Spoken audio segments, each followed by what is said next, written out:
Donc bonjour à tous, cette fois je voudrais évoquer le thème, comme on est en pleine crise agricole, ça me paraît important d'avoir de la transparence.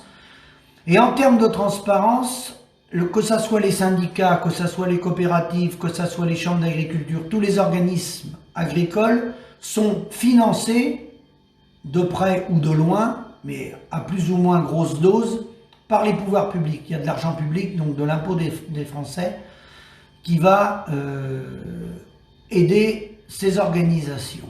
Il serait indispensable, quand on sait que 30% des agriculteurs gagnent 350 € et moins, donc ceux qui gagnent le double sont à 700 €, il est indispensable que nos dirigeants de syndicats, de coopératives affichent la transparence des indemnités et des différents mandats qu'il exerce avec ces indemnités.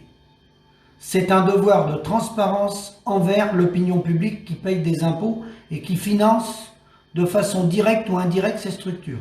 Première remarque. Deuxième remarque, la loi Egalim, les états généraux de l'alimentation. On a un petit peu de recul, on voit ce que ça donnait dans les exploitations. Le Covid, c'est pas une excuse, rien du tout.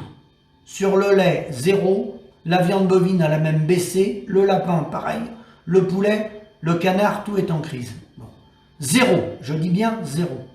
Ce qui sera intéressant par contre de connaître, et ça c'est le rôle des élus, des députés, pourraient nous donner l'information, ou d'autres, quel a été le coût des états généraux de l'alimentation.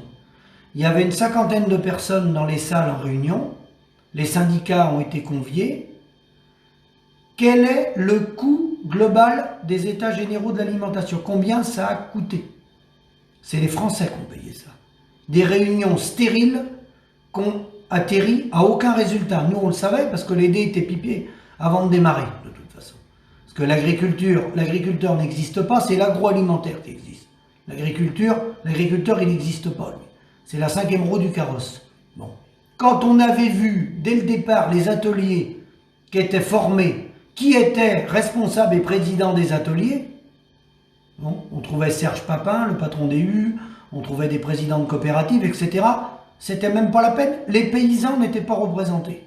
Donc il n'y avait pas de danger que le prix parte de la production, parce qu'il n'y avait pas de représentants des paysans. Il y avait un ou deux paysans qui étaient noyés dans la masse, et encore, certains paysans qui ont été conviés à ces réunions n'étaient même pas des paysans, parce qu'ils ont 90% de leurs revenus qui viennent des indemnités et tout juste 10% de leur exploitation. Donc vous comprendrez bien que quand vous vivez plus du métier d'agriculteur, c'est le moindre de votre souci.